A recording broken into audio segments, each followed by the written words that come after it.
Hello, bachcho, let's read the question first. And question says that the maximum kinetic energy of emitted photoelectrons is independent of of incident radiation. So students, सबसे पहले आपको समझना होगा की concept क्या use हो रहा है.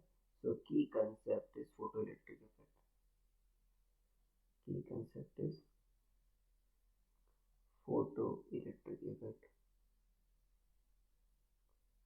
देखो बच्चों, जब हम कोई इंसिडेंट लाइट किसी फोटो सेंसिटिव मटेरियल पर हम इंसिडेंट कराते हैं तो उस मटेरियल से इलेक्ट्रॉन्स निकल लगते हैं. इसी प्रोसेस क्या कहते हो आप, ठीक है, फोटो इलेक्ट्रिक इफेक्ट. और जो इलेक्ट्रॉन्स निकलते हैं उनको फोटो इलेक्ट्रॉन्स कहते हो.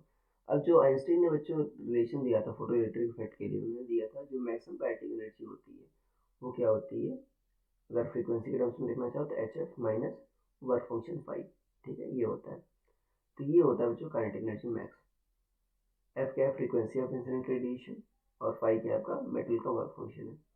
तो ये बच्चों आपकी इंटेंसिटी से इंडिपेंडेंट होती है.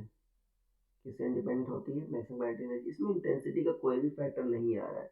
देखो, जो फ्रीक्वेंसी पर भी डिपेंडेंट होती है, आप कहते हो कि एफ सी बाई लेमडा, मतलब वेवलेंथ पर भी डिपेंडेंट होती है और मेटल पर भी डिपेंड करती है उसके वर्क फंक्शन पर. बट इंटेंसिटी पर डिपेंडेंट नहीं होती. इंटेंसिटी क्या होता है, कितने फोटो इलेक्ट्रॉन्स गिर रहे हैं पर सेकेंड. ठीक है, तो उस पर आपका, ठीक है, कितने फोटॉन्स गिर रहे हैं लाइट के. ठीक है, तो उस पर डिपेंड नहीं करता बच्चों, सिर्फ आपका फ्रीक्वेंसी पर डिपेंड कर रहा है. जो लाइट गिर रही है उसकी फ्रीक्वेंसी क्या है, ना कि कितने फोटॉन्स गिर रहे हैं उस पर. ठीक है, तो सिर्फ इंटेंसिटी पर ये डिपेंड नहीं कर रही बच्चों. तो यहाँ पर क्या भरना पड़ेगा आपको, इंटेंसिटी भरना पड़ेगा.